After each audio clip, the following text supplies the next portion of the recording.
What he's trying to do is protect Americans and American companies and the American manufacturing complex from the influx of cheap products that are making us less competitive as manufacturers. So on one hand, you're setting up border walls, border policy to protect the United States of America from cheap labor. On the other hand, you're doing the same thing. It's obviously not physical walls or whatever it is, but it's actually protecting us from the influx of cheap products.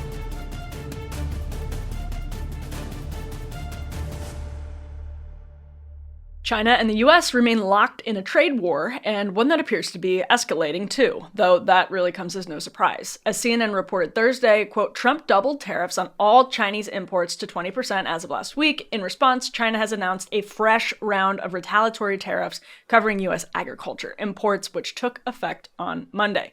The New York Times reported something interesting on Friday, quote, China's trade surplus with the United States has shrunk by almost a third since 2018. But Chinese exports to developing countries have skyrocketed.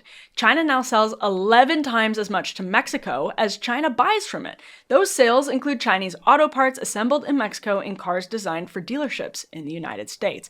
That's really interesting because it shows us how Trump's tariff policies in both regions are very much interconnected.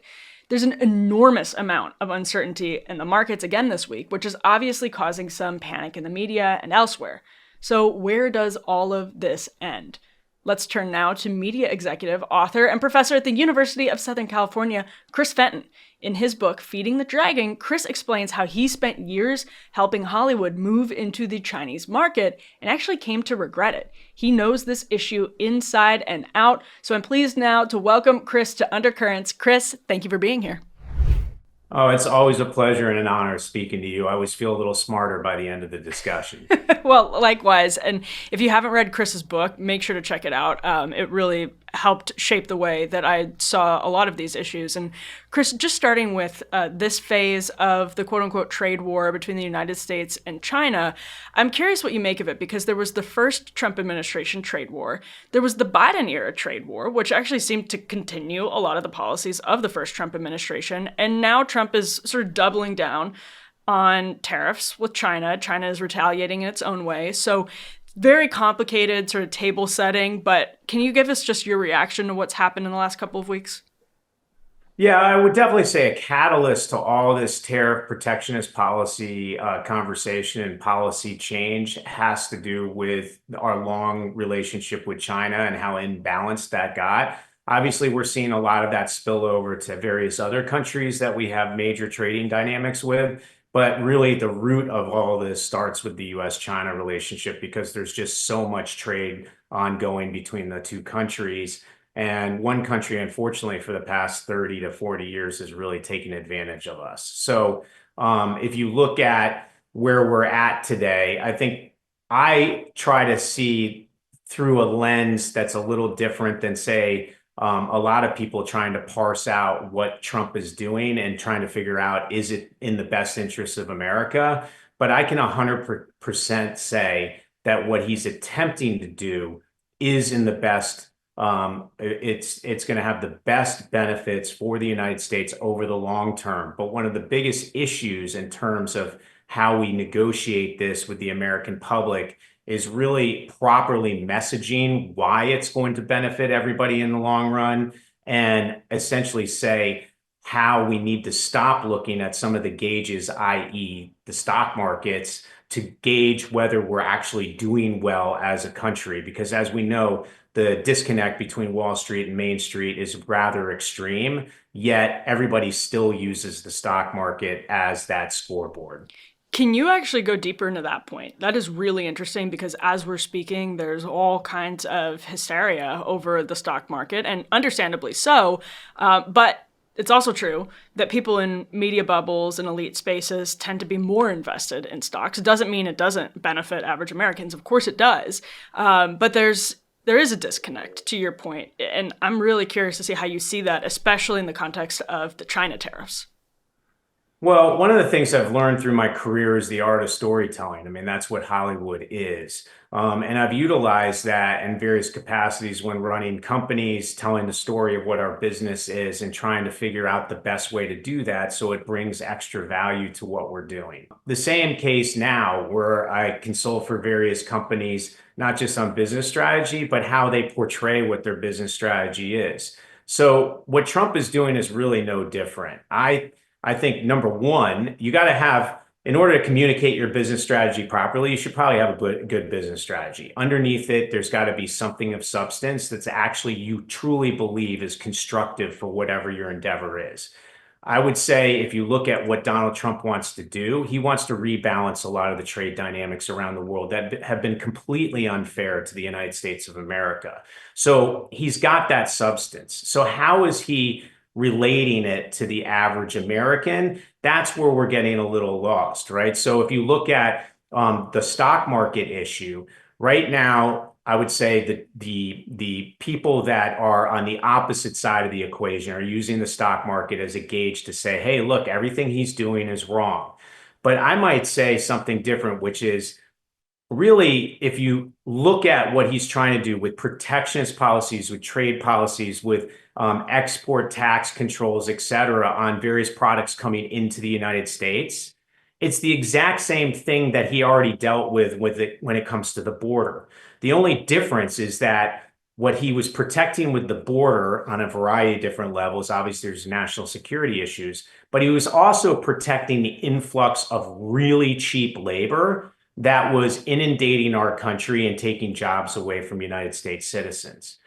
If you look at protectionist policies around products coming in from around the world, it's the exact same thing. What he's trying to do is protect Americans and American companies and the American manufacturing complex from the influx of cheap products that are making us less competitive as manufacturers. So on one hand, you're setting up border walls, border policy to protect the United States of America from cheap labor. On the other hand, you're doing the same thing. It's obviously not physical walls or whatever it is, but it's actually protecting us from the influx of cheap products.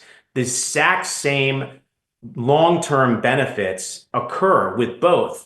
But in the short term, and what's interesting is that you didn't see any sort of massive market shifts because we suddenly shut down all this influx of immigrants coming across the border, which you could argue, wait a minute, that's a lot of cheap labor that we just shut off from the United States of America. That's going to affect company EBITDAs. It's going to protect, it's going to affect profit margins. It's going to make things cost more for consumers. How come that didn't affect the Dow? Well, it's because the messaging around that was a lot stronger than this one with protectionist policies, tariffs, export taxes, et cetera. So we need to get in line and have good messaging on both because we know it worked with one, so it should work with the other. Actually, and when you say the messaging was stronger, what do you mean by that? What makes the messaging stronger? Well, for instance, if you look at the way we messaged the immigration issue, first of all, there was picture speaks a thousand words. You would see these massive lines of people trying to get across the border illegally. You saw all kinds of people climbing walls and doing all kinds of stuff that made people, whether they were watching on Twitter or on the national news or whatever, go, wait, we got to stop this. This is crazy.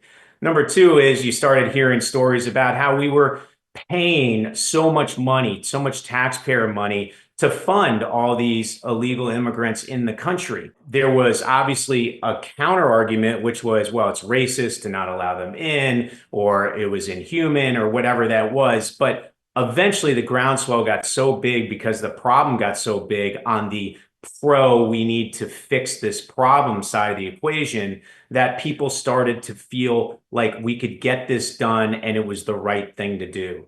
The same thing needs to happen on the groundswell when it comes to protecting the United States in terms of the products we manufacture, the labor that manufactures that. Because we've always looked at, since actual capital gains taxes have been less than labor tax, once we decided that capital was more important than labor, once we started penalizing people who had earned incomes, versus ones that were investor incomes, we decided, hey, the stock market's more important than Main Street, right? We should promote stock market growth. The cost of stocks should continue to go up because we really believe the value that we inherently think is more important is that of the dollar and investing that dollar. And we went away from labor and we went away from labor wages. I would argue, you're seeing this new proposal to tax capital gains at a level that's close to labor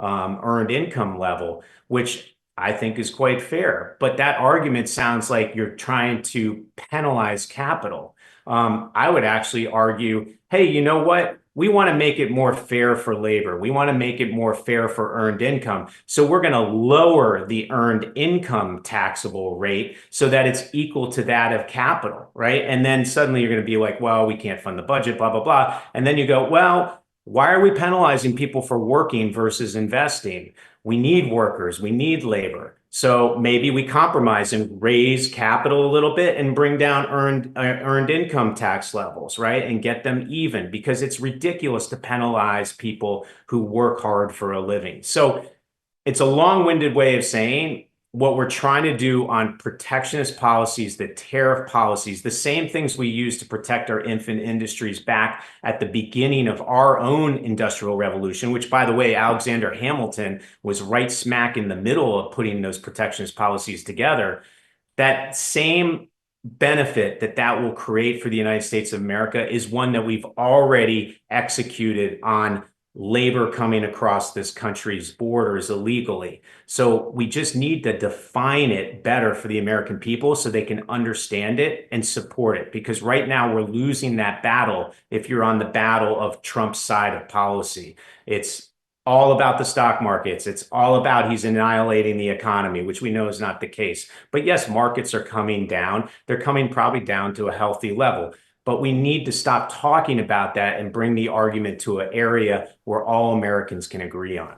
So interesting. And I wonder if you think part of the problem on the messaging front is that the Canada-Mexico tariffs get conflated in the media conversation with the China tariffs, because the Canada-Mexico tariffs, my perspective is, are intentionally designed. I don't think Trump's closest advisors necessarily know what his end goal is on a given day. I think that is purposeful. I think that's probably why it's hard to discern a clear strategy. He wants Canada and Mexico not to know what they have to do. He wants employers not to know where he's going to stop. So they're incentivized to just bet on America.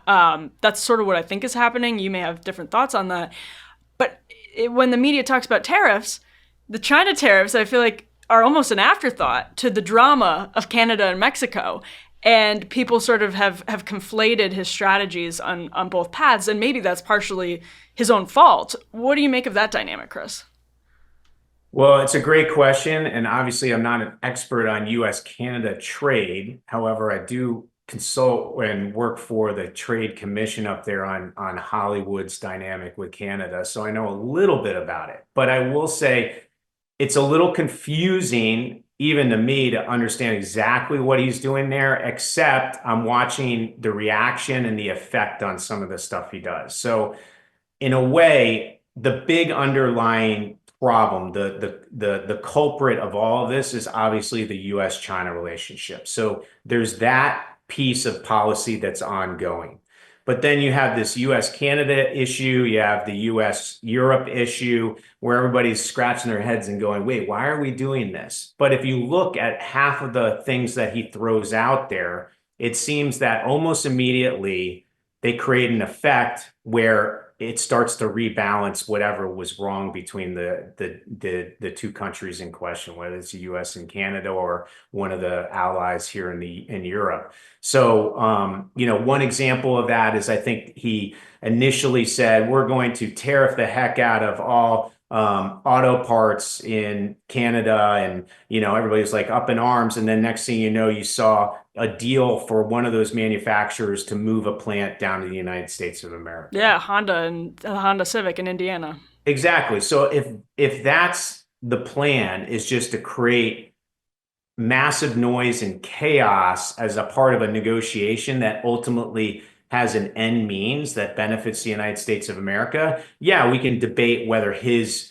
way of dealing with that is something that we're all excited about and supportive of.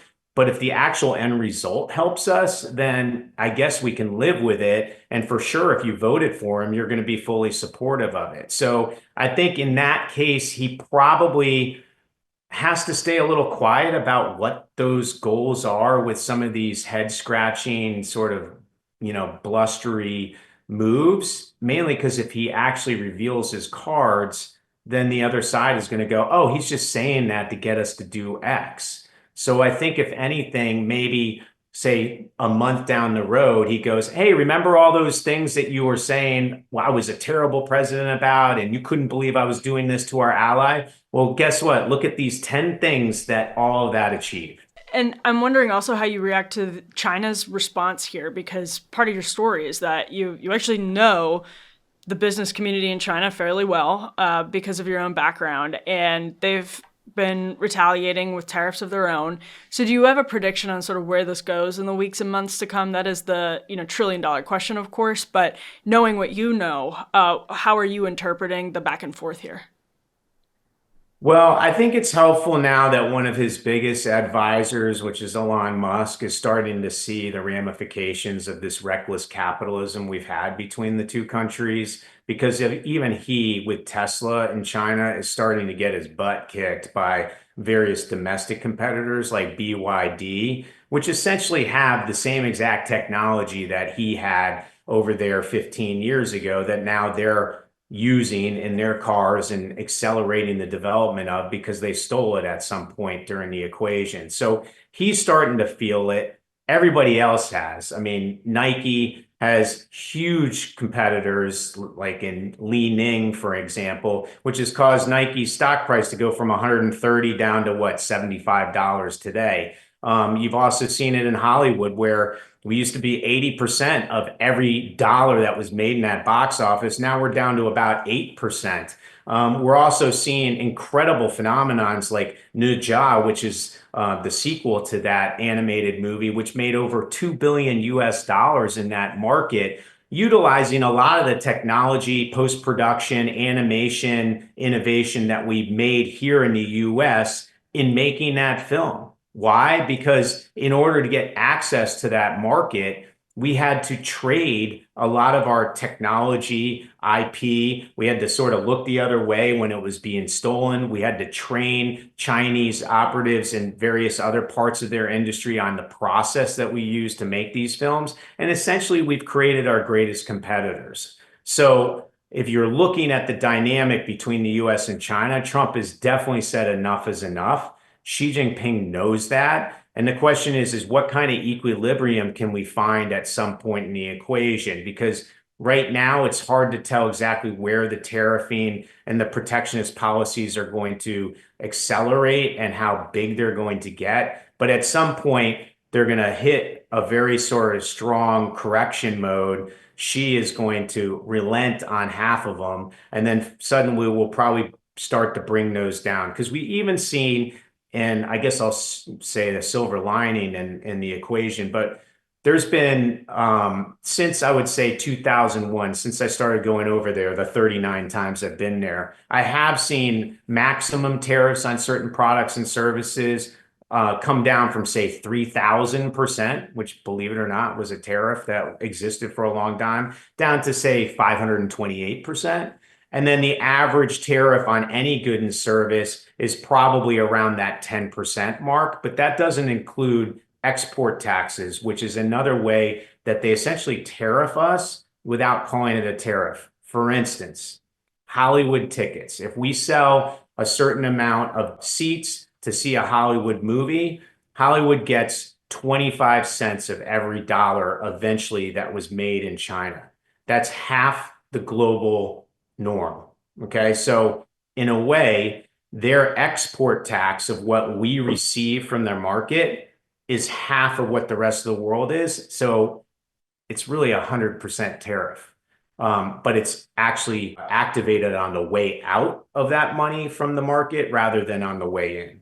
Actually, the Xi Jinping of it all On what you just said, I'm also curious because before Donald Trump was inaugurated, we saw some really interesting back and forth with him and Xi Jinping, and he's willing to handle these sort of geopolitical, like, I don't want to use the word summit because that's not happening right now, but geopolitical personal relationships in ways that other American leaders have been very hesitant to do.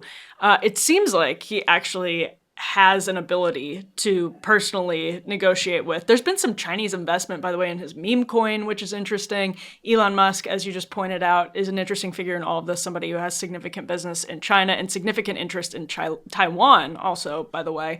So how does what can we read from Trump's sort of strategic flirtation with Xi Jinping as to how could that affect some of this going forward too? Well, I mean, I'm going to make a lot of enemies in saying this, but quite frankly, the best way to get any sort of deal struck or have any sort of negotiation is always to be talking to the other side. And I actually personally like the way he tries to befriend the other side. I actually believe he doesn't like certain people that he says he likes, but he sweet talks people into essentially having the discussion, swapping ideas, learning a bit about what they want, and then he tries to formulate how much leverage he has in the equation, how to get them something that they want while getting us a lot more. You can't do that if you're not talking to the other side. So I love the fact that he has communication with Xi. I think Xi is really wary about the friend label that he gives to Xi. I don't think Xi thinks Trump is a friend of his and vice versa. But that doesn't matter. We need to actually coexist on this earth, and we need to somehow negotiate deals that are going to be a little stronger on our end than on their end. And the only way to get there is to actually have those conversations. And you can bring that right back to Kim Jong-un or to Putin, et cetera. Like, the only way we can keep ourselves from mutually destructive behavior with nuclear weapons, et cetera, is to actually be talking. So this whole idea of like, how can you talk to that person or how can you call them a friend, I think is very non-constructive when it comes to trying to figure out how do we get everybody to coexist and how we do things on a pro-American level. Reagan and Gorbachev, one of the better examples of exactly what you're saying, Chris. Conan O'Brien made a funny joke about China at the Oscars this year. I'm sure you caught that, Chris. I'm sure that was on your radar. But I'm curious, looking at Hollywood and some of the other industries that you follow very closely, since Donald Trump started the first, I guess, like had the first iteration of this trade war around 2017, there have been significant changes, especially since the pandemic in Hollywood. So what are you sensing in terms of how industries are adapting to this uncertainty, but also the certainty that things are different? It's uncertainty about how far it goes, but there is certainty that it's continuing to happen. Well, I like in sort of Trump's first term I mean, in terms of China, it was almost like the kid in junior high that pulled the fire alarm and made everybody run out of the building. In a way, he did that in terms of China. He pulled the fire alarm, made us all aware that there was a big problem between our relationship with China, and something had to get done. Now, he had warring factions in that administration, whether it was Peter Navarro and Lighthizer at USTR versus Kushner and Steve Mnuchin, right? You had doves on one side, hawks on the other. So after the fire alarm was pulled, there was like a lot of cross currents in terms of what we were going to do now that everybody was aware of the problem. But ultimately, we did put some right the playing field policy into action. And then when Biden took over, he actually didn't correct any of that. He kept it going too. So he was just as, if you want to label it, hawkish on China as Trump. It was just a little more silent and less blustery. So then cut to today, we're going to see companies essentially have adapted to that earlier policy for the past 8 years. Okay. Not only that, we've also seen China do a lot of damage to the relationship that corporate America had with the US in terms of just starting to reveal what the plan was all along, which was, hey, all this great stuff, access to the market that we gave you. Well, guess what? That allowed us to build your greatest competitors in this market, and you're losing market share by the day. So that was number one. Number two was just random things that happen where you're like, wait a minute, this is not a free market democracy. This is a communist country that can do whatever it wants at its will, which an example of that is corporate raids by Communist Party officials of various US interests in China. And on top of it, people being detained in those raids and all kinds of different IP designs and various other proprietary information just confiscated without any sort of reason. So everybody's very wary about that market after 8 years of this. So there's already a predisposition to continue to follow that course and maybe even get even more hawkish from the corporate side. Now, the question is, how will Wall Street handle it, right? Because it's been handled with kid gloves to the most part with quarterly earnings statements. There hasn't been a lot of alarms raised with, oh my God, we lost the China market, because the second you say that, you're going to have all kinds of problems with your stock prices. So there's been hints about competitors in China. There's been hints about losing market share. There's been little dips and dabs of that type of storyline in all these quarterlies. But eventually, we're going to have to pay the piper, and these quarterlies are going to have to start talking about how that market continues to get more and more lost, which is really going to affect the long-term outlook on these companies by investors. Chris Fenton, thank you so much for helping us understand this fascinating perspective. I really appreciate it. Well, I love coming on. Emily, keep up the great work on all the different platforms you're working on. This is a great one. I'm so excited to be back on, and have me back anytime. And anybody that's out there that's interested in these topics, just follow me at the Dragon Feeder on Twitter. And get the book. The book is super helpful too.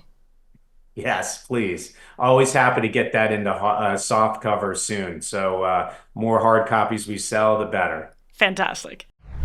I always love checking in with Chris. He's had such an interesting personal and professional journey. Since I first started talking to him around 2020, actually, I think I first talked to Chris a little bit before the pandemic started.